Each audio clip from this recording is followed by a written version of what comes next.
Here.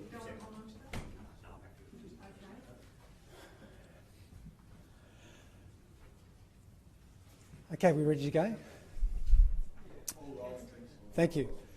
Yeah, good afternoon. Andrew Crisp, Emergency Management Commissioner. So I'm joined here today by Richard Russell from the Bureau of Meteorology. Also from the Bureau is Dr Blair Trewin, Dr Andrea Himwood, the Chief Environmental Scientist for the Environment Protection Authority, Dr Brett Sutton, who's the Chief Health Officer. Before I talk about conditions today and what we're experiencing, I can't start a press conference without making comments about the tragic loss of life with the two firefighters in New South Wales yesterday evening. It's a stark reminder about the reality of fighting fires, and at the same time the great work that our firefighters and our broader emergency services do in keeping our communities safe. So our thoughts are well and truly with the family, friends and colleagues of these two brave and dedicated firefighters. So here in Victoria, we have a total fire ban today. It's hot out there. There is some wind at this point in time. We've had 27 new fires today. Our firefighters on the ground and in the air have done a fantastic job rounding up just about all of those fires. We do currently have a watch and act for a fire at Dunkeld. I believe now that fire is contained and that watch and act warning will be removed fairly shortly. Coming in today, we did have 3 going fires down in Gippsland, and one of those fires, the Martha Vale fire, had a watch and act on it last night for a couple of hours, and again we've got a watch and act on that particular fire, and that's in relation to communities in the area of Brookville. In saying that, in that particular part of the state, we're well and truly prepared. We've been doing engagement with the community there since those fires started on the 21st of November. So we do have additional strike teams from the CFA in Bruthen, in Buchan and at Swifts Creek. So that's where we are at this particular point in relation to fire in the state. And I make that point, it's at this particular point. We've got a long, long way to go, as you'll hear from the Bureau, in terms of what the weather is looking like for us. We know that the change will be moving through the state quite slowly. It's not until the early hours of tomorrow morning at about 5 o'clock that the change will actually be on the fires down in Gippsland. So my message at this point in time is well and truly that all Victorians should be very, very conscious, very aware of the conditions in which they are. And the important point is always about know how to access good information to make good decisions. So again, it's not too late. Don't download that Vic Emergency app. Contact the hotline, 1800 226 226. Look at the Vic Emergency social channels. Know who your emergency broadcaster is. We're doing everything that we can, but we need you to stay across the conditions in which you are at the moment. We've still got a lot more heat to come. We know there's a potential for dry lightning and other fires as that change moves across the state into tonight and the early hours of tomorrow morning. I'll now ask the Bureau to speak in relation to heat and to the weather. Thank you. Thanks, Andrew. Good afternoon, everyone. Richard Russell with the Bureau of Meteorology. So this morning we saw a lot of smoke coming down across northeastern Victoria towards Melbourne. That was from the New South Wales fires, and widespread visibility reductions across northeastern parts of Victoria down to around about 1,000 metres in that smoke. That moved into the Melbourne area late this morning and has impacted much of the metropolitan area today, although much less of an impact across the western part of Melbourne and into Geelong. We also saw plenty of smoke still from our own fires through the Gippsland area, and we're currently seeing a lot of dust in the northwest of the state as well.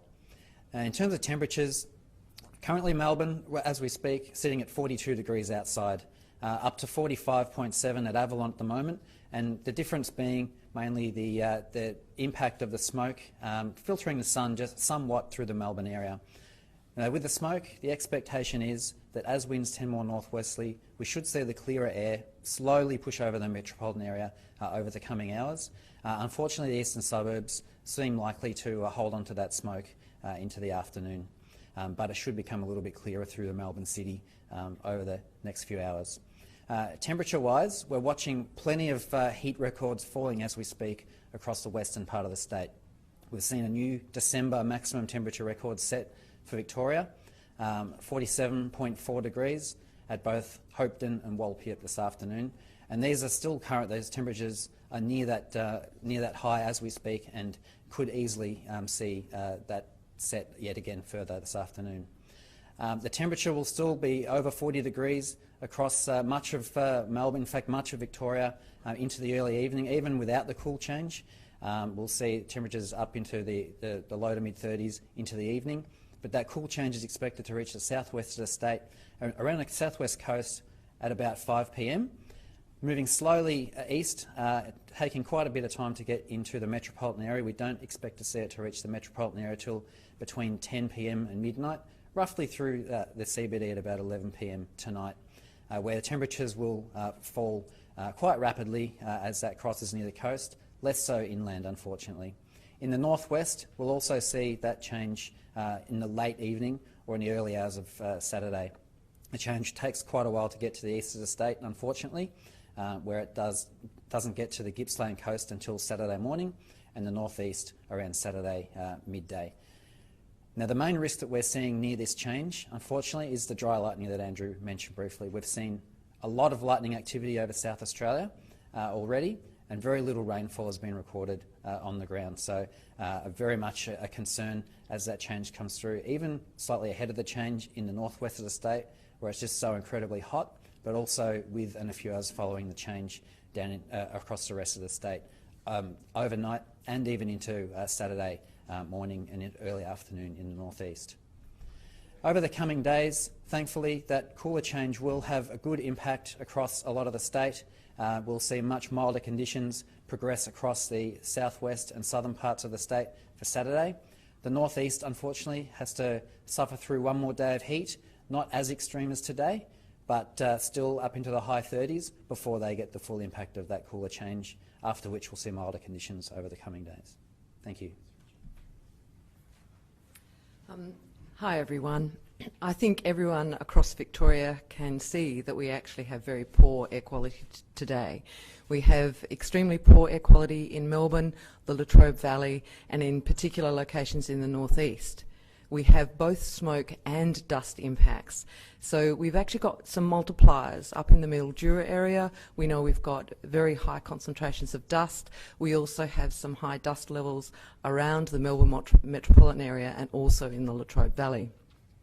We're expecting those conditions in Melbourne to ease, but we're asking everyone to be vigilant, because as the weather patterns change, we're going to see some concentrations increase in the East Gippsland area. I know that the community in those areas who have the fires around them are already experiencing the smoke. Unfortunately, tomorrow that's probably going to remain, and some of the areas up in the northeast are going to have some remaining smoke, which is going to contribute to poor air quality. So we're urging everyone to pay attention to your local surroundings, to remove yourself from the smoke wherever possible, but to put in place some measures to reduce your exposure in your homes, take a break if you can, and find locations if you are particularly sensitive. Thank you. Good afternoon, Brett Sutton, Chief Health Officer. As you've heard, a lot of the heat has already passed over these last couple of days, but there's still significant heat to play out over overnight and into tomorrow. So it's important for everyone to recognise that heat illness can still occur, even overnight, without exertion, lying in bed. People's core body temperature can still increase if the temperatures inside their home are significant. So bear in mind that people may have a heat kind of hangover tomorrow with headache and fatigue, or even heat cramps or heat exhaustion with racing heart, sweating, lightheadedness and fatigue. If you're concerned about anyone, call Nurse on Call, see a GP. If anyone is severely unwell, obviously call 000 and get assistance. As those cooler temperatures come through from the southwest, bear in mind that your home might have accumulated significant heat through today and overnight. When it's cooler outside than it is inside, it's obviously sensible to open doors and windows, bearing in mind what smoke might be present locally, but just to allow the heat that's accumulated in your home to dissipate so that you can have a cooler place to stay. But within your home, dress lightly, drink plenty of water. If you've got air conditioning, absolutely have it on. Otherwise, a fan wetting your skin and allowing the wind to blow the water off your skin to cool down are all sensible ideas. Thank you. Thank you. We're now happy to take any questions.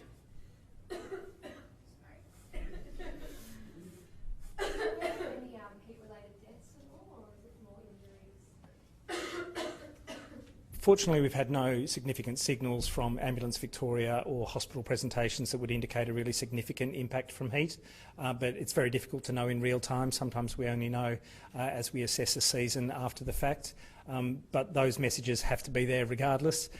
Certainly if we saw any significant signals, we would raise the level of concern either with a warning or advice to communities through the Emergency Management Vic Emergency app. But we haven't seen anything to indicate a really significant impact today. I think people are heeding the message, and that's very encouraging. The air quality is fairly low. Can you just talk us through the risk to health there and whether there is one? Yeah, smoke is never good for you, and there's no safe level. So we really say to everyone, minimise your exposure to smoke. If you possibly can, get away from it. That might mean sheltering indoors, keeping doors and windows closed. But otherwise, if you've got an opportunity to leave an area that's heavily impacted, then do so. For people with particular lung conditions, asthma included, follow your asthma plan, make sure you take your medication. If you're experiencing significant shortness of breath, chest pain, tightness, wheeze, then make sure you get medical attention and look after yourself. But those with lung conditions, the very young, pregnant women and the elderly are particularly vulnerable and need to make sure that they're looking after themselves and their loved ones are looking after them. I'm not sure who's best placed to answer this question. It's about the air quality and whether we've seen something like this before. Yes, we have. We've actually had a number of times in the last couple of years where we've had some significant smoke impacts, particularly in the East Gippsland, South Gippsland area early this year, and of course the year before down in the southwest of the state with peat fires. So this is something that we are going to experience. We're going to experience fire. When you have fire, you have smoke. And what we need to do is plan for that. And if you are a sensitive person and you've got pre-existing illness, you need to put in place a treatment plan, but also plan ahead as to what you might do if you happen to have smoke over numbers of days. So as we know, our homes will keep us protected for a period of time, but if you've got a particularly leaky home or you've got an extended smoke event, then you actually need to think about what you'll do to take a break. Is this something we expected? Did we anticipate the smoky haze? Yes. I mean, if you've got fires in the landscape, now clearly meteorology and the Bureau can talk about this better than I can, but smoke also travels long distances, and we know that from lots of examples. And depending on the weather conditions, it can sit in areas for a long period of time, and we know it impacts health. So it's something that we can foresee, and we can put in place some measures to protect ourselves. Thanks. Might just get the Bureau looking at that. Just how serious is the heat today? I think that I'll defer to Blair Truan from the Climate Centre, Bureau's Climate Centre. Okay, well, certainly the heat we're seeing in Western Victoria particularly is very significant. As you heard from Richard before, we've seen a state record high temperature for December with 47.4 degrees, and that might possibly still have some distance to run.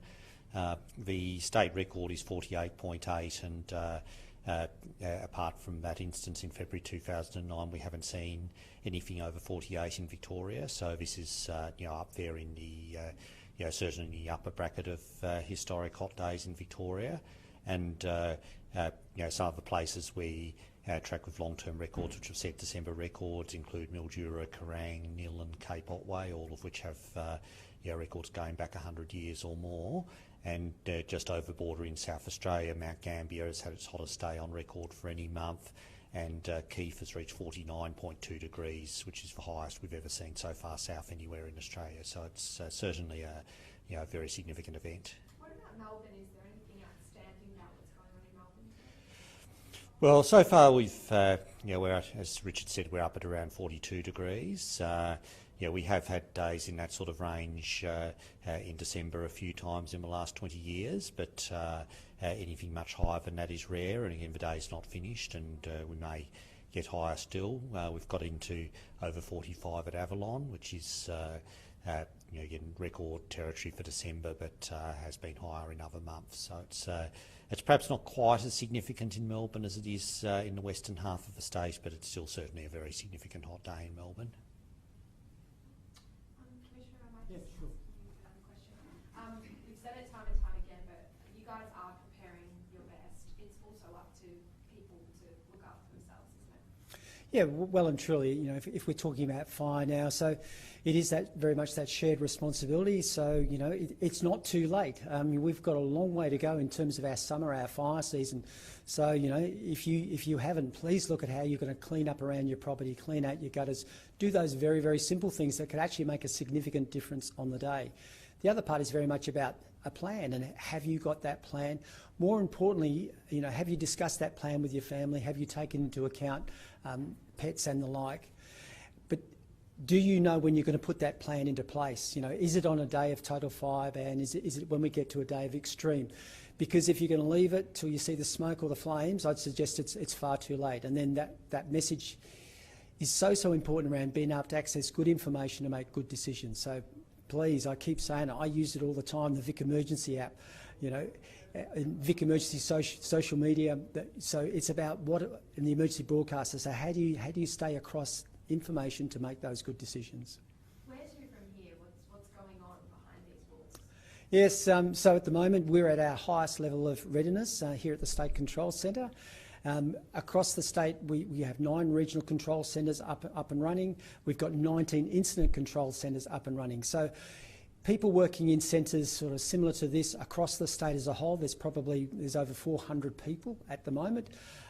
What we've got in here is we've got people from the various uniformed organisations, as you would expect, but we've also got liaison officers in here from everywhere from Emergency Management Australia, so from the Commonwealth, Department of Home Affairs, right through to Lifesaving Victoria. So it's critical here that at the state level that we have that situational awareness. We know actually what's going on across the state as a whole, and that's why we have all these liaison officers so they can feed information into the centre so we can do some analysis and look at the intelligence around that and then structure our strategies across the state accordingly. Is today so far a little bit better than expected? Look, I'd suggest it's probably on par with what we expected. We get good advice, good forecast from the Bureau, and I spend quite some time speaking with the Bureau on a day like this, and it's tracking as was forecast. So again, I'm alert, not alarmed. And as you mentioned, it's probably really just the beginning. Yeah, look, in terms of today, we've still got a long way to go. If we look at the change by the time it pushes through the east of the state tomorrow, and we're only into December. We had fires where we're losing properties in March this year. So, we're in for the long haul around this. Great, thanks everyone. Always appreciate your support.